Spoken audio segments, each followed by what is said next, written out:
Good evening. Good evening. How y'all doing today? This is Johnny B, Creative Finances with Johnny B. Man, I got a good guest from there, one of my counterparts, my man coming from the Northeast. We're gonna talk about some interesting stuff today, and it's gonna be some experience as we get into Mr. Robert Weinberg's little history about in this mortgage industry, about some things he done seen, some stuff he that have experienced, some things that is gonna be viable and very informative to you. As you see, a lot of folks think that we sit here in this mortgage industry is just a simplest thing. I got more. You see, I got more grade than Rob. But well, we learn to figure stuff out. But Yep. I tell everybody, it's a fun industry. You got to meet great people. You're going to speak to one today, and you're just going to figure out some questions and some ideas of what really happens. I always come with my scenarios about protecting your credit, having all that stuff. But now you're going to get another point of view, another side, another understanding of how this industry is very fruitful, but also it can be time consuming and it can be overwhelming. But it's fun to have. So with no further ado, I'm going to just let Rob introduce himself. He's going to tell you a little bit about himself, and we're just going to get into some questions after that. Go ahead, Rob. Take us away. Absolutely, man. Well, I appreciate you having me on, Johnny. Me and you only known each other a few weeks now, not even 30 days. Right. We hit it off here.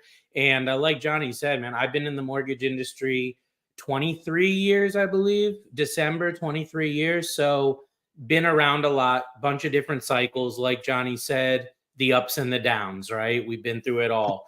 So you learn a lot dealing with thousands of loans, dealing with so many consumers, dealing with all the different pieces of the puzzle, right? Dealing with everything that goes into getting a mortgage completed. I would say my angle that's different is that some people would say it's my downfall, but I'm a one-man show. I at one time had a big team and I did the whole thing with processors and loan officers and, the whole thing top to bottom. And I'm actually doing better now on my own, So that was something from a business standpoint that I had to learn is bigger isn't always better. And it's about living right, making your budget right, being a steward of your finances and being right with your money. And sometimes that means making tough decisions, okay, in a lot of ways. So, I started out as a one-man loan officer, then I scaled it up to a nice team in 2015, 2016. I took that team down and went back to scaling down, into a one-man loan officer situation. And I also process most of my own mortgages, which gives me a unique angle as well. Again, I know many would say it's my downfall, but my volume can speak for itself. I mean, last month I was in the top 10 in EMortgage, and we're a company with almost 1,000 loan officers. So being in the top 10 means that I've accomplished some of my goals when it comes to production and actually putting your money where your mouth is, like people talk about, right? So, that's kind of my unique perspective, and we can kind of take it from there, okay? Wow, that's amazing, Rob. A lot of folks, they, like you were saying, they think bigger is better and stuff like that, and you done experienced that, and just why the mortgage industry? You've seen the ups, the downs. Why not just jump out? And what made you stay in? Oh my God. Well, first of all, why the mortgage industry? I mean, nobody grows up and wants to be in mortgage. Okay. Right. I remember hearing in around 2005, I met somebody maybe my age, a little bit older. And I mean, back then I was, like 20, in my early 20s, if that. And they were making multiple six-figure income at my age. And I was like, whoa, what the hell is he doing? And my buddy told me, oh, yeah, he runs a mortgage company, or he's a loan officer or something. I'm like, okay, whatever. I mean, all I knew about mortgages, it has to do with buying a house. I didn't really know much, but I knew I wanted to make a lot of money. I knew I wanted to be successful. I knew I was an entrepreneur. I studied entrepreneurship at Florida State University. That's where I went to school. I always had a thirst for creating something of my own. Grew up very lower middle class, didn't ever get what I wanted. So when I wanted a piece of clothing, couldn't get it. When I wanted my drum set, when I became a percussionist in the band, I wanted that new drum set. I couldn't get it. Why? We didn't have the money. It was that simple. But I grew up in an area that was an upper middle class area, a lot of wealthy people. Okay. So I saw and I got that urge early to be in that group. I knew that's what I wanted. Well, my parents, they were just working for W-2 jobs, making their salary. They were happy with that, and that's fine. But I wanted something more. I wanted real success. I wanted to get to that next level. I had a thirst for it. So I got into, as anyone would at that age, when you're 17, 18, 19, trying to get into entrepreneurship, I think everyone ends up getting into network marketing, right? MLM. It's easy. It's simple. It's a lot of sizzle, a lot of sexiness, a lot of money. So I got involved in network marketing at 16 years old, just with that thirst. So I knew that there was an opportunity out there, and I did pretty well. I really did. I was making even 30, 40,000 a year at 17, 18 years old. So not that that's a lot of money, but that's a foundation, and that's what I made my first year in network marketing. I think I made somewhere around 32,000. So that's not a lot of money, but when you're coming from nothing and all your friends are working minimum wage jobs, that sounds pretty darn good. So I did pretty well. I did pretty well with it, but there's a lot of different pieces of the puzzle with network marketing. I couldn't duplicate myself, but I made some good friends and I did some networking, I should say, when I was in the multi-level marketing company at the conferences, much like me and you did when we met last month. I did a lot of networking out there, and I stayed in touch with people.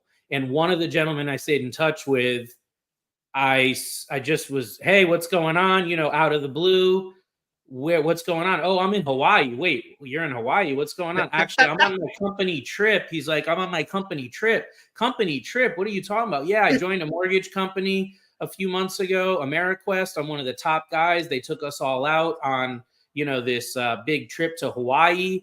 I'm going to need some people. I'm going to be expanding. I'll hit you back when I get back to the States. I'm like, okay. So long story short, he got back in touch with me. He was killing it with AmeriQuest. He went and started his own company from there.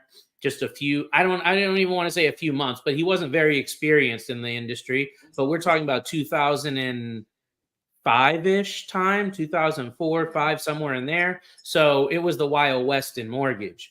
So he had told me he made $90,000 in 90 days.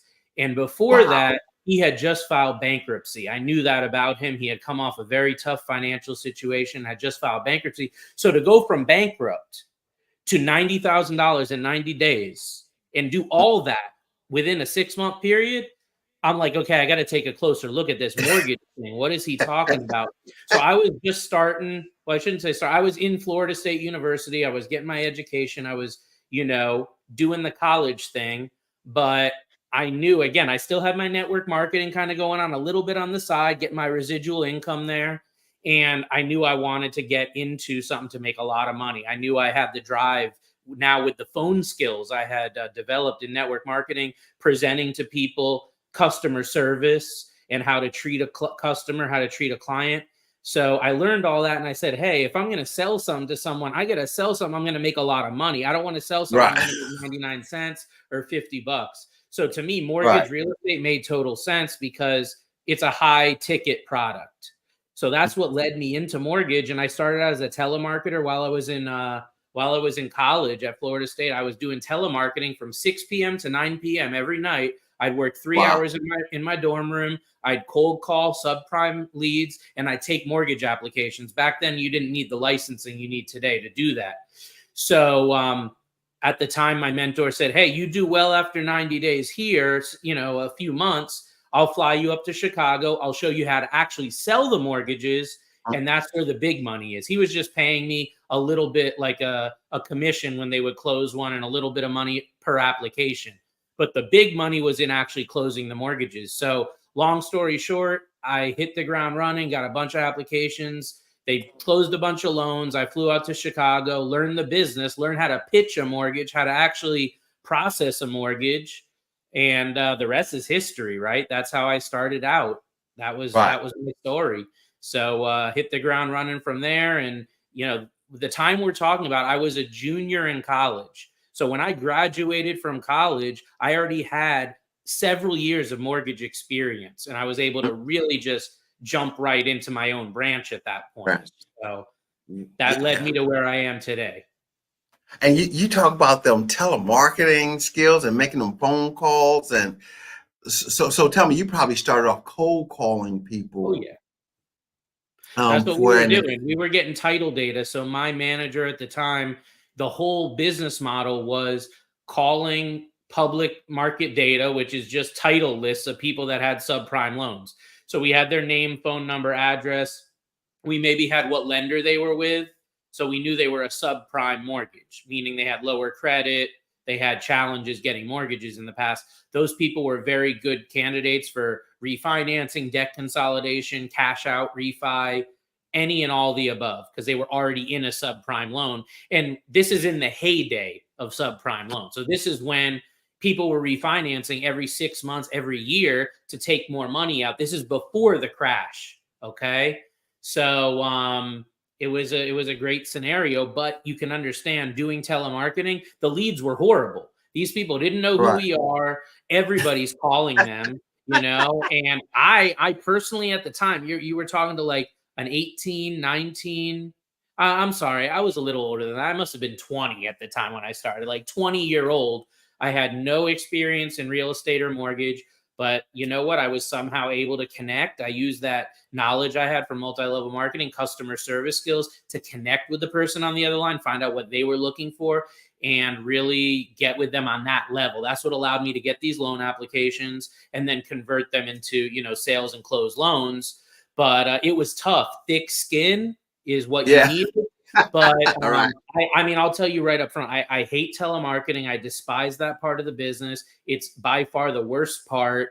I did it for decades. Okay. I mean, even up until 2022-ish, I was calling leads. Even if they weren't cold leads, they were online leads and all that. And I did it, man. Like, I will be blunt and telling you, I built my entire business, my entire foundation on leads and cold marketing. Okay. It works, but here's the cool thing is everyone that's out there listening to this saying, oh, I'm doing that now and I hate it too. There is a light at the end of the tunnel, because if you're smart and you have a CRM, if you have a database and you can take those cold leads, and the guy that tells you, hey, I'm not interested now, call me back in 8 months. Or the guy that says, hey, I'm going to be ready to buy a home in February of next year. If you can turn that into data and you can be the one that reaches back out, that's not a cold lead anymore.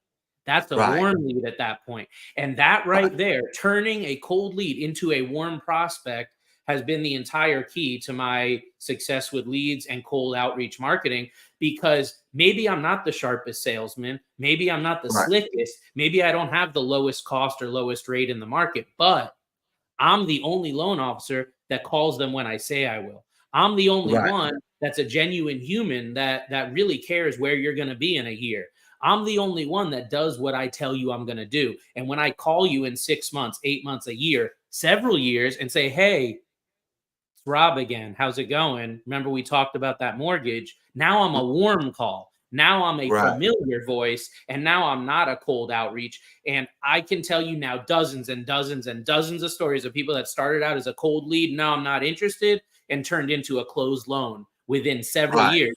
The longest it took was 10 years. I followed up with one specific gentleman for 10 years before I got a closing. Usually it happens in 6 months, a year, a couple years. But as long as you have that database, that's the key to success. I don't care if it's an Excel spreadsheet. You have to have that database. It's the key. I don't care if you're a realtor, a loan officer, both, an appraiser, it does not matter. Your business is your data. Your business is your relationships and what you've built. And those relationships don't always start with a warm phone call, right? Sometimes it starts out as, hey, I heard you were in the market for this, and maybe I can help you.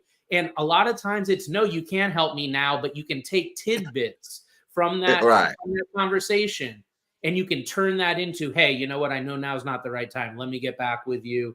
Here's when I'm going to follow up. And that CRM, like, if you take one thing from tonight, take that CRM and use it. Every single person you talk to, use that CRM. You do a lot of these interviews, you talk to anyone in real estate and mortgage that's been doing it more than 5 years. What's the biggest mistake they tell you they made? They didn't have a CRM, or they had one Yeah. and didn't use it. Okay. This is the longevity of that. You don't have to be the best salesman and the slickest, Right. fastest talker if you're good at follow-up. And I'm only good at follow-up because of the tools that I use. Okay. So that's where I turn that cold outreach, that telemarketing, into a real business, into a business that now I don't have to cold call anymore. Now I have people calling me every day for applications. And those are people that were cold leads from 5 years ago, and they're calling me today for a loan application. This is how you do it. Do it. And Isabel, that's so right. Isabel just said that, it's so good. It's very important. I feel like I connect more when I know the other person really cares, when you know that people are interested, they value that. This is a customer service game. And it's for all those folks out there that's thinking about entrepreneurship tonight. This is some good information that you need to know so you can be able to follow up on everything. Make sure you have that database of things that start to happen. As you heard Rob talking about, he talking about people 5 years ago. Sometime I don't remember, sometime 5 weeks ago what I did, but when they start to come back and you have that database and that information to build it. But the biggest thing I took out of that Rob was saying, his customer service skill. He made sure that he had that customer service gadget for those folks he connected with. He held true to the business. And in this business here, we have so many different type of brands that we deal with and stuff. And what separates us from the everybody else is our customer service skill. Rob's developed that over these years. He's continuing to do it. And guess what? It pays for him to perform like that.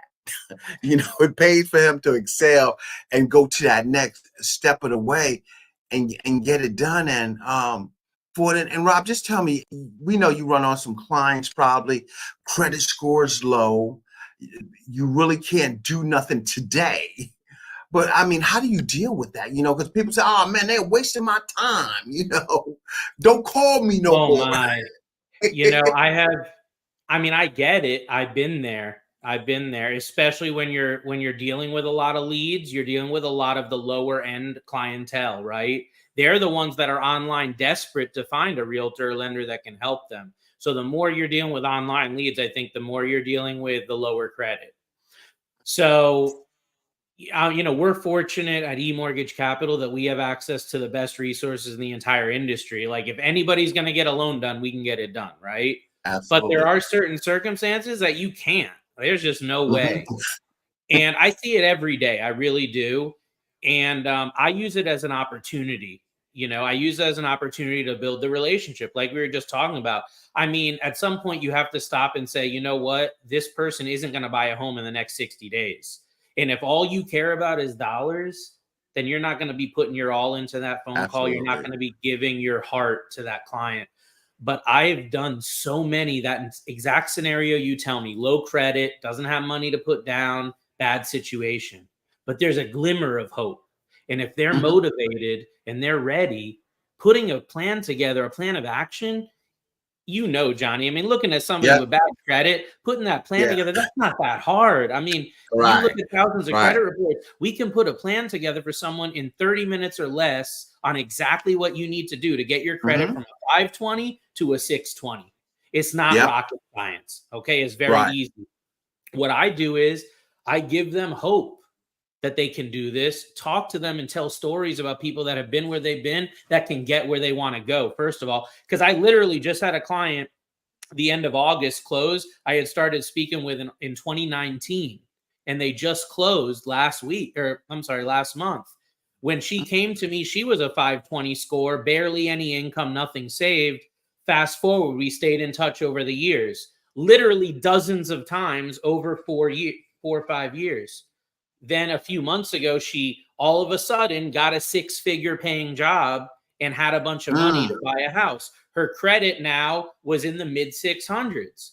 So staying in touch and following up for those 4 to 5 years meant that somebody that was a low 500 score with no money became a $500,000 home purchase. Okay. That's right. That's what it became after, 4 to 5 years of diligent follow-up. But if I would have said, no, that's not worth it, I can't help this person, then I would have never gotten there, right? They would have found someone else. Right. So you need to set the stage, inject hope, give them a strategy. I mean, I like to leave that phone call with a client that's credit challenged with a specific game plan. Like, here's exactly what you need to do. Like, here, step 1, step 2, step 3, get their commitment.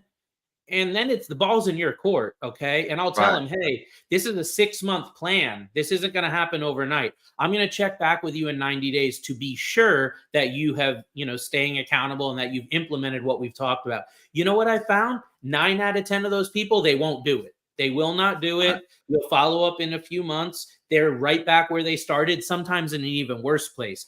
But 1 out of 10, maybe 2 out of 10, if you're really lucky, they will take that advice. And when you reach out and you follow up and you stay in touch with them like you said you would, they're going to be in a better spot.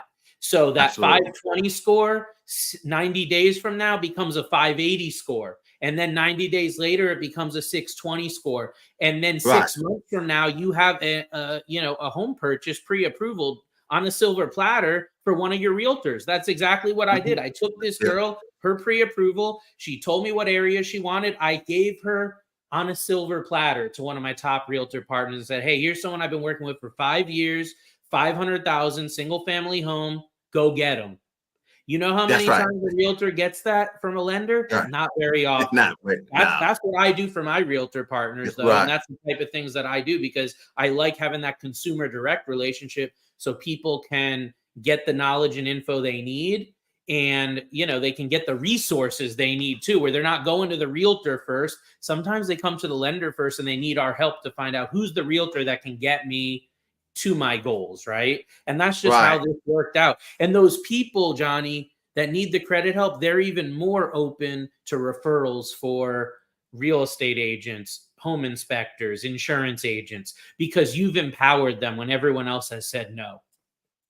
Right. And that's what's so key to it. I tell people, a lot of people say, oh, you're wasting time. I said, you never waste time on folks that need to understand that they still qualify for home ownership. For somebody that really wants to take a vested interest and change their lifestyle, that's really implement. And when you do this, guess what?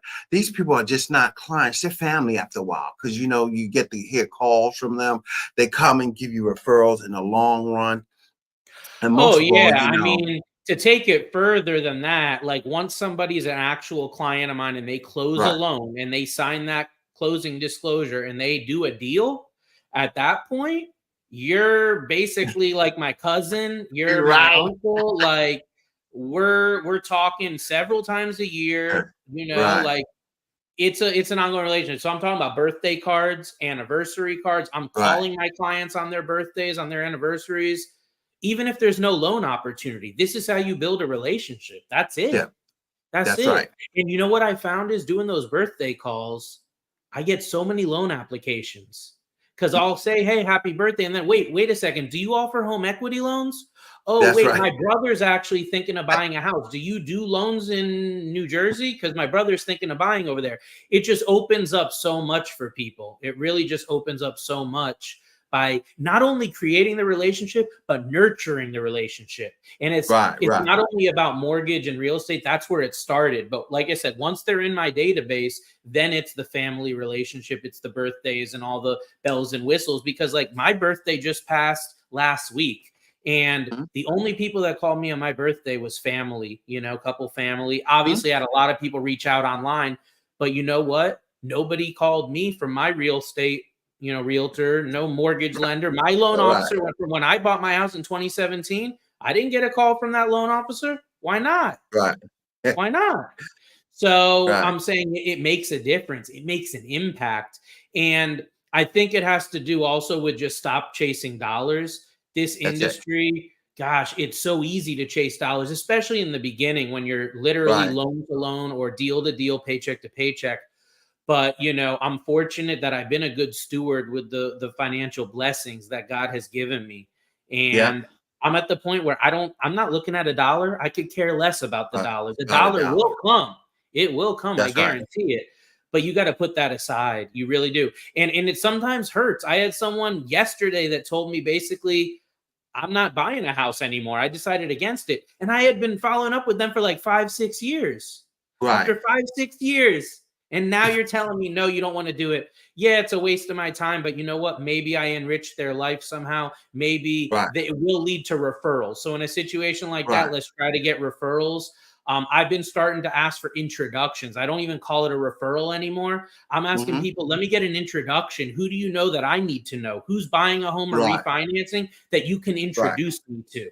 Okay. And I found Right. that's a really non-threatening way to do that. And then something, just a little stealth marketing tip that I'll give everyone listening here is I set up these retargeting ads. So everybody that's in my database, their email address is in retargeting ads. So they're seeing my name, my advertisement on Google, all over the internet, anywhere they are, they're seeing me. They're seeing my brand. That literally costs pennies. I've got thousands and thousands of people, past clients, referrals, realtors, people that didn't even close a loan. They're seeing me every day.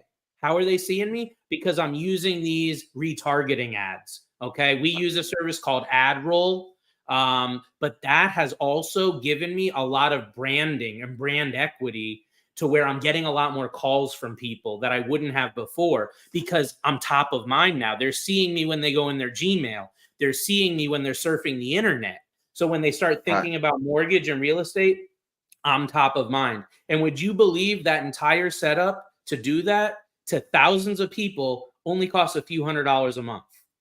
It's Yes, not an sir. expensive thing. And it's something that I've seen traction with for sure, as far as like referrals and just having people reach out. So you Yeah. take that data, you take those relationships, and then you turn it into something tangible, which is how can you be constantly in front of these people? Yeah, you can Right. call them and you can email, but what about getting in front of them where they're looking, like on social media, right? On Google. Mhm. That's what the retargeting, that's what the ad roll strategy can do. So I would say, is it worth it to do for a few hundred people? It probably is. Right. But I think once you're up to like 2 or 3,000 people in your total database, like I'm talking about a lot of traction here where every day I've got people calling me or reaching out because they saw something online. They really did. And So it's worth it. that is so key. And y'all hear it, our listening folks out there. You hear these marketing tips. You hear some relationship building techniques that's out here to if any business you're in, but being able to maintain those relationships. Every person is not going to be a deal, but they can produce a long-term fun and referral source and help you through your business strategies. So we're talking about relationship building. We're talking about managing the relationships you have and having a good management of those relationships as you go through, because it's so important out here. You're only as good as your last deal. For it, if Mhm. you ever look at it, as good as your last deal is, that's how good you are, and you just want to keep it going, building that whole database and stuff like that. And Rob, just tell me, how long did how long do it take you to manage your that database, or stuff like that? Because people probably say, "No, that's a lot of work to probably manage this database for me." Hmm. So, I mean, look, I've got a CRM. Like I said, I've had it for a long time now. So, like, it's not a management on a day to day. It's literally, I wake up in the morning and I've got a list every day of the people that I told I'm going to call them back that day, or the people that I should be reaching out to that day because of where we're at in the process or whatever it may be. Mhm. So, I mean, I love it because I know exactly what I need to do every day. Right. I got to get through that list. Sometimes I can get through that list in a couple of hours. Sometimes it'll be 7:30 at night and I still have 20 calls left to make. It happens. Mm. So, I mean, Mm. that's a really, really important thing is the database, getting it all set up. There is time involved with that, setting up the foundation. But once you have it set up, it's just doing what you say you're going to do. If you manage it daily, so if I'm talking to you on the phone and you tell me, hey, I'm going to be ready to buy a home in 6 months, call me back in March, okay? Or call me back in February, whatever. Right then and there, I'm putting that in my CRM. Like within 5 minutes of that call, I'm Right. calling, the note is in there that I'm calling you back at the time that I said I would. The only way I'm not is if I'm like on vacation, I'll push it a week. Maybe I'll do it a week before, a week after if I'm not around, or sometimes I'll shoot a text if I can't call. Hey, I know I told you I'd call you. I'm away at a conference. I just want to let you know I'm thinking about you. I'll reach out when I get back, whatever it may be. And that's another big thing is multi-directional marketing. When I started all this stuff, it was phone, maybe email. That was basically it. It's evolved more and more to text message and Facebook and social messaging. I mean, I've done deals on Instagram Messenger. Or just Facebook, like that messenger platform. I've done loans just dealing with the borrower just through there. Never had one phone call, nothing, just a Facebook Messenger or Instagram, whatever. I've done the same thing with realtors where we just communicate online. It didn't used to be like that. There used to be a lot more one-on-one, hand to hand, heart to heart type of thing. It's got pros and cons, but multi-directional marketing is really important because you find nowadays some people, they won't respond to a phone call at all. Never. Right. Okay. But the minute you text them, they're back in 10 seconds. Okay. Right. You need to note that. You need to meet people where they are, not where you want them to be. I had several refinances last month. Again, past clients, I had a relationship. We knew we had done business. I literally didn't speak with them one time the entire process. Like not even once, not even 5 minutes, not even a second. Everything was done through text and email. That was it. And I don't prefer that. I'm someone that likes to get on the phone. Okay. I was born and bred on the telephones. And sometimes I'll find myself during the day, I'll get an email and I'll pick up the phone to solve a problem. Because a lot of the time, picking up that phone solves a problem quicker than a text or an email. And today it did. I got an email that I needed something from a realtor. And I was like, let me email her. I started pulling up the email. I said, what am I doing? Picked up the phone. Hey, I need an updated sales contract signed by, so-and-so. Oh, all right. I'll get that right over to you. And within 5 minutes, I had it.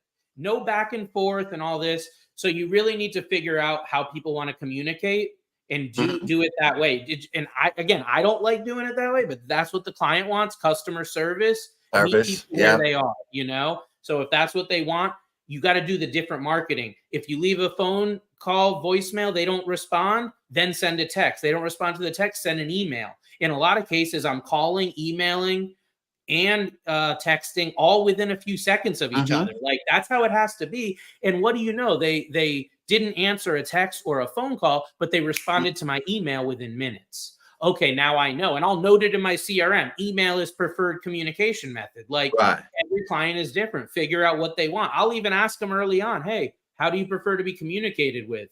And hey, I'm in meetings all day at my job. I can't take calls, text message. That's how I want you to reach me is text message. So that's a huge, huge fundamental thing that most salespeople, I think, don't even acknowledge that we're in a different communication age. Everyone communicates differently. You need to do that as someone that's a steward to your client and someone that gives good customer service. Figure out what your client is wanting from a communication standpoint, And I mean, it's unfortunate, but there's people I'll call all the time and they will never answer. And I really want to get them on the phone. And I know that's the best way, but they won't do it. So we have to resort to the text message or email. I've gotten better at communicating by text and email, but again, I still prefer the phone. So just be fluent and be confident that you as a salesperson, as an entrepreneur, are okay to communicate through all messaging platforms. Every single way that there is to communicate, you need to know how to do that. Okay. And that's important. Yeah.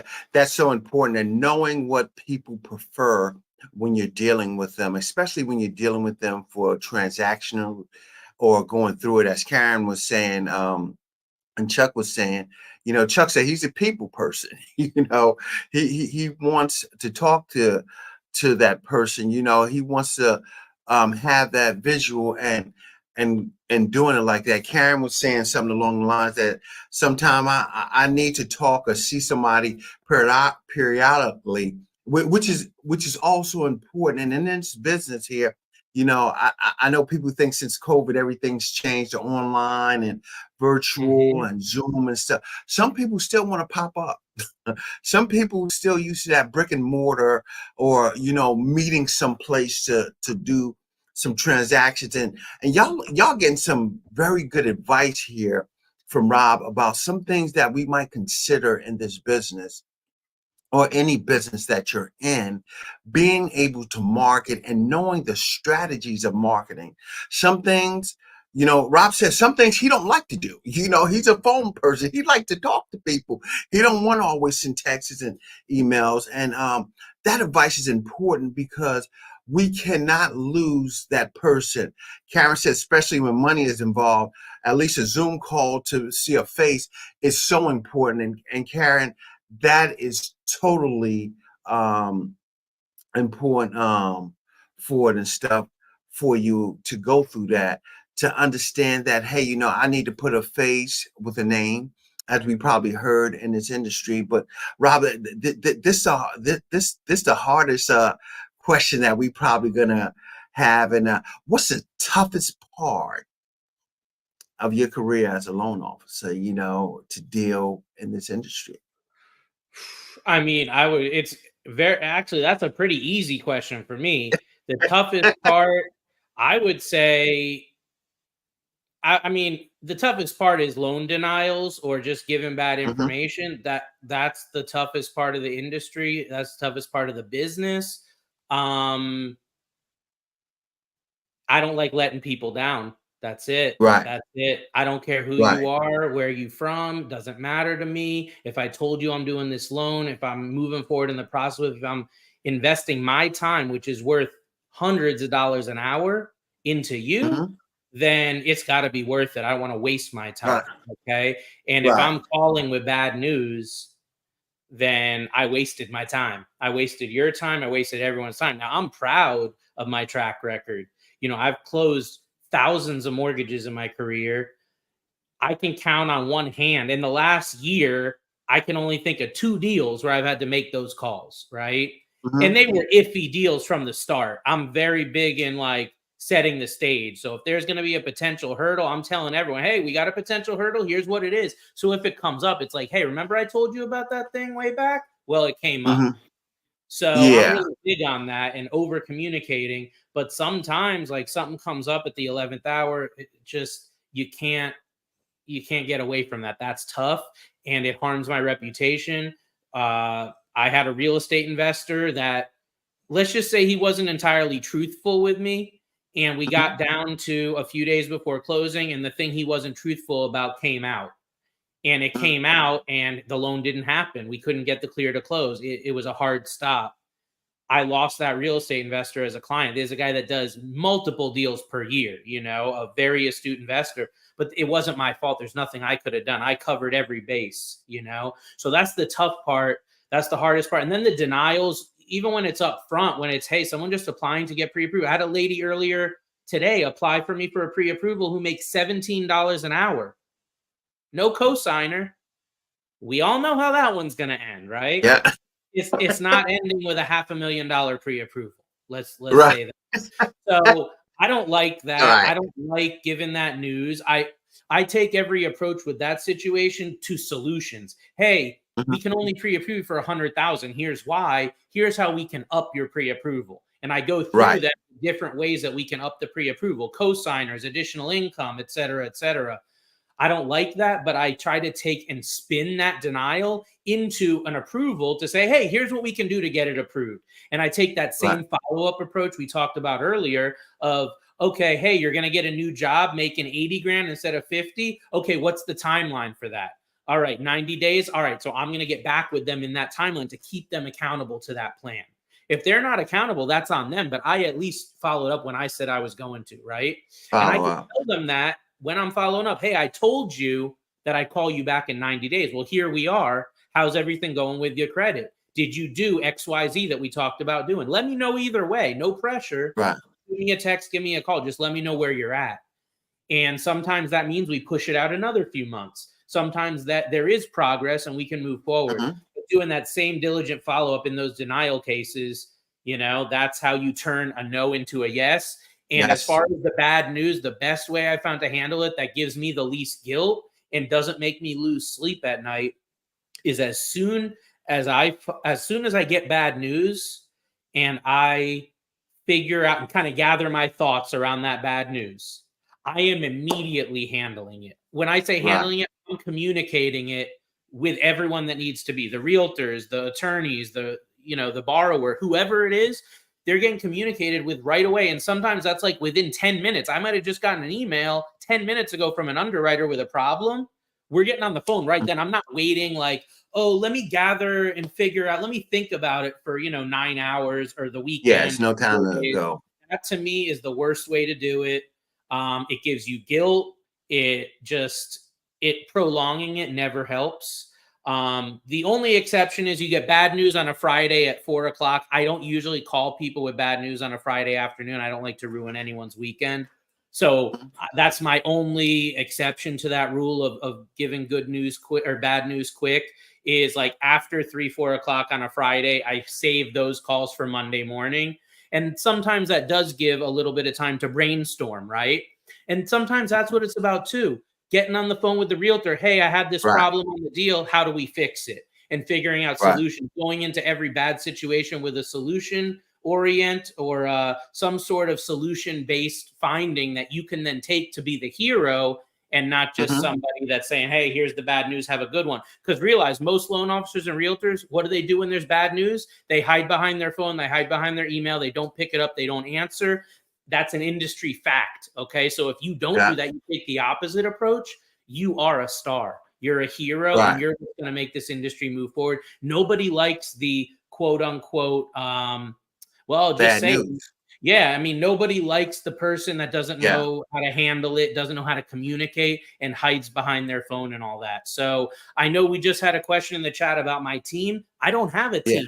I am my team, okay? I self-process my loans. I market to my database. I'm a loan officer. That's what I do. I'm lucky that at EMortgage Capital, we have amazing resources. And we have hundreds of banks behind us. And my team is the wholesale team at the banks we work with, doing the disclosures, doing the underwriting, doing some of the inside processing stuff. Like I have hundreds of team members at all these lenders, but in-house here at EMortgage Capital with my branch, I'm a one-man show, baby. It's just me. I live and die on my business. Like, this is it for me. Nobody's taking this. Nobody cares more. Nobody is going to lay on this sword but me. And I realized that really early on, hiring other team members. And again, that's why it can't be about the money, because if it is, you're never going to succeed in this business. The money doesn't come quick here. It comes, but it takes a long time, and it takes a lot of foundation building. It takes a lot of it just takes a lot of methodology, and it takes time, effort, all that stuff. I've been doing this decades now.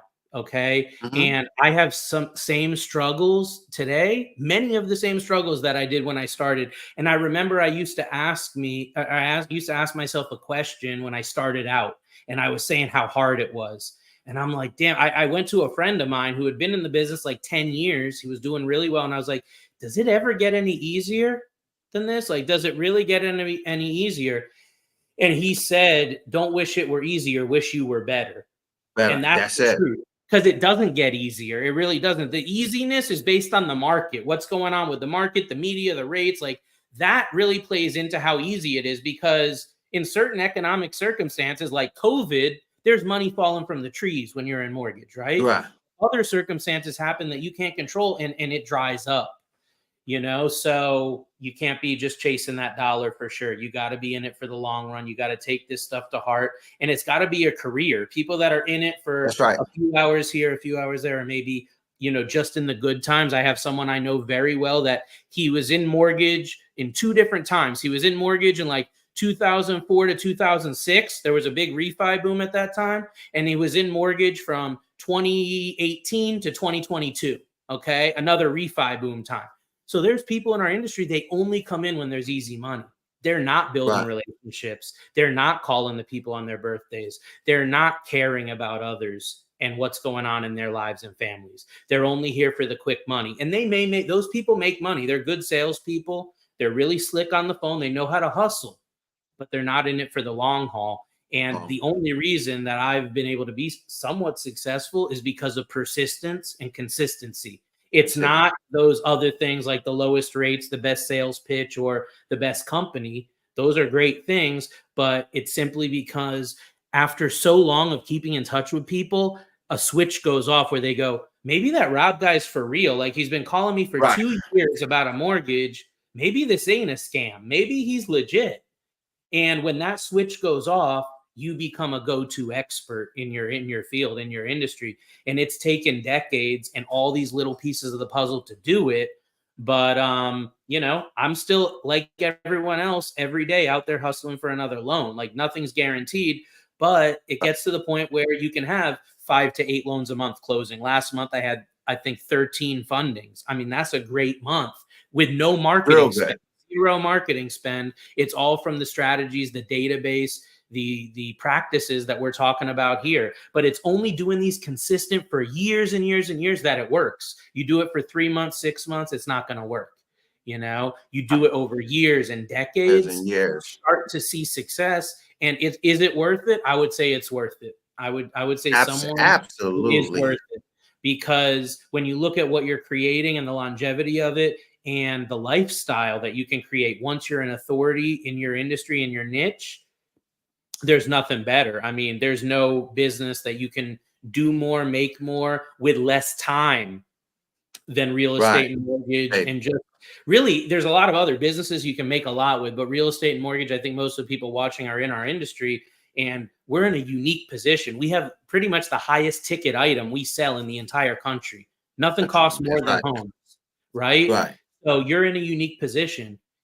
Don't squander it, especially right now. Our opportunity is so big right now because of the economic situation with the rates and the election coming and all that stuff. Like, we are so uniquely positioned now. Don't wait. Don't let this opportunity pass you by, because I know many Right. that were in the industry 3-4 years ago in 2020, 2021. I think everyone wishes they had worked a little harder, maybe written a few more deals back then with what we've gone through in the last 24 months. Yeah, and that's so important to hear this information. It's valuable for our consumers out there to know that we have people out here that care. It's not about a dollar, it's about the relationship, it's about building, it's about developing, it's about continuing on.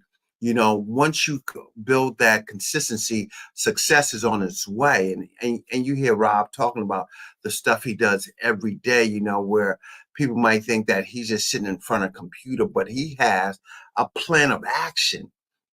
So for any of those entrepreneurs out there, your plan of action is to change how you do business, be a good steward, be a good understander of how to market, and deal with those circumstances.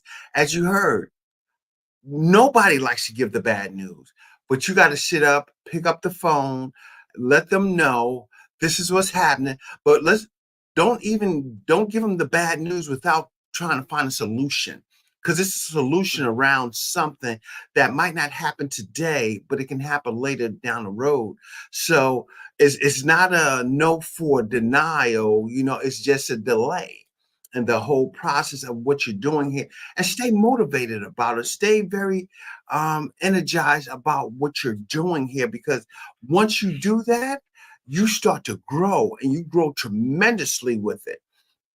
And make that happen. That is so important out here, because some people sit back, they're like, oh man, the thing's just gonna come. I got my social media on automatic. I'm doing this, I'm doing that. Still pick up the phone, have that outlet to understand, build your CRM, as Rob was telling you about.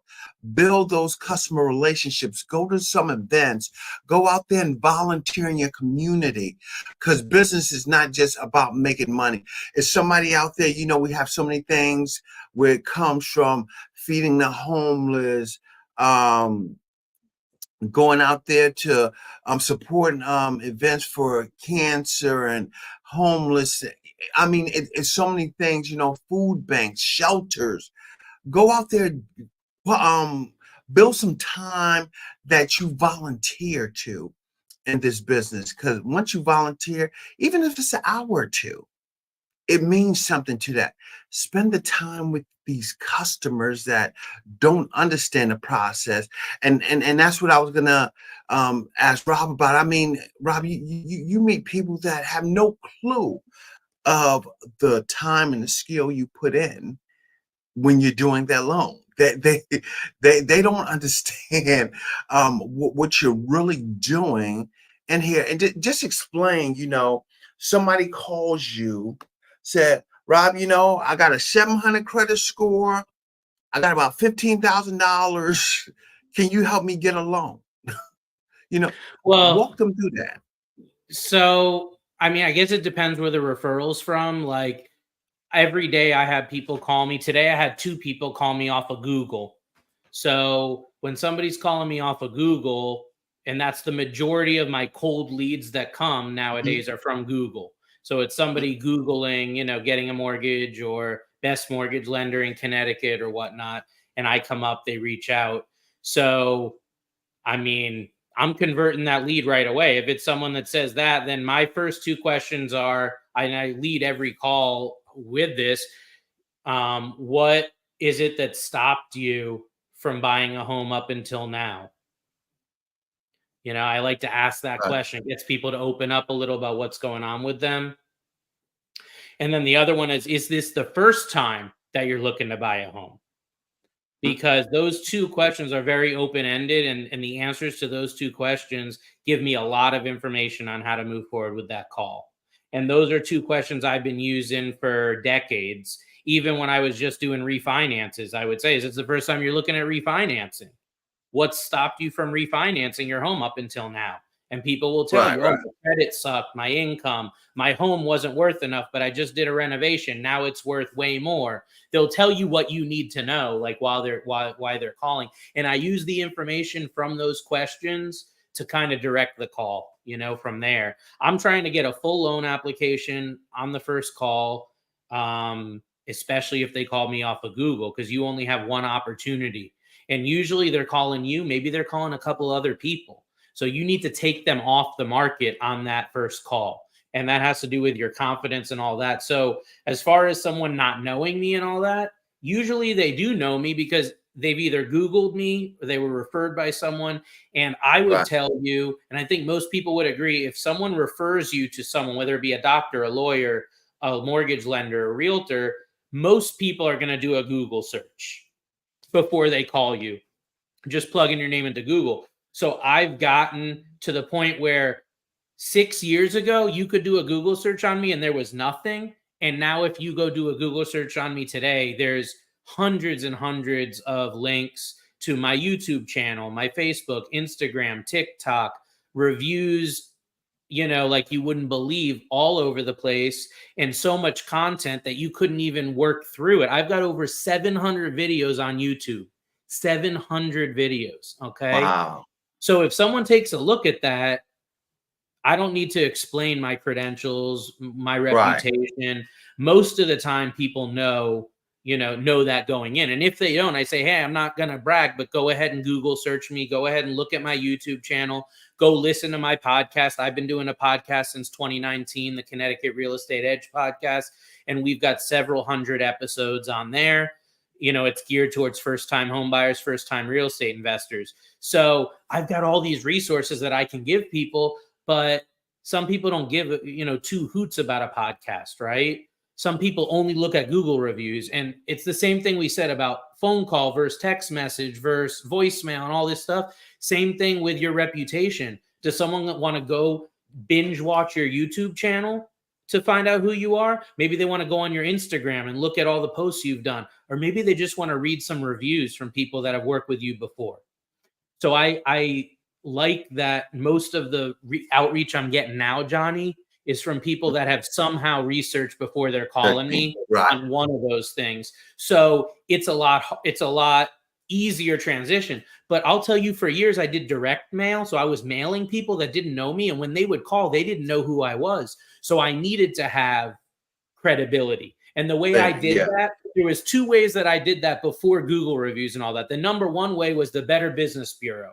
I got affiliated with the Better Business Bureau, and I got accredited with the Better Business Bureau. And that gave me another level of credibility, because when you're accredited with the BBB, you get a nice logo and you can tell people, hey, I'm accredited with the BBB, and it makes you sound good. But it does cost. The BBB is not a nonprofit. Right, so it costs $400 or $500 a year, to do that. I don't do that anymore, but that's what I did before. And the other thing that I did is, even before Google and online, I always got testimonials. I always asked people to give me their feedback in writing. Okay. So I have several binders, thick binders of testimonials. And I took those testimonials and I put them into a booklet. This is around 2014, 2013. I took all those testimonials and I put them in a booklet, and I would mail that booklet to people that were contemplating doing business with me. Because when you get a booklet that thick of testimonials, and I also ask all my clients if I can use your phone number. Can I put your phone number on your testimonial? And people would put their phone numbers. So I would have people calling, hey, I heard about this guy, Rob could help me with my mortgage. It shows your phone number here. Did you really work with him? And then they tell their story. Oh, yeah, he was great, blah, blah, blah. When people start calling like that and they talk to a couple people that say you're legit, that skepticism goes away. So that's what I did. I paid the money, several dollars, to print it, and then another couple dollars to put it out in the mail, USPS mail, to send that out to people, to show them that I was legit, to show them that I was real. Someone in the chat asked what area I'm in. I'm in Connecticut. Okay, Northeast US, Connecticut, and I'm also licensed in as well. So that's my area, is Connecticut. I did also have a license in Massachusetts up until recently, but right now my main states are Florida and Connecticut. So anything that I'm saying can apply anywhere in the country, anywhere in the world, no matter where you are. It doesn't matter. This stuff works for decades. I wouldn't do the testimonial mail out anymore, but I would do the same thing on a PDF file, and I would email it. Hey, I know you don't know me. I'm going to send you an email with a couple hundred references. And you give them a nice big PDF with 80 pages of testimonials.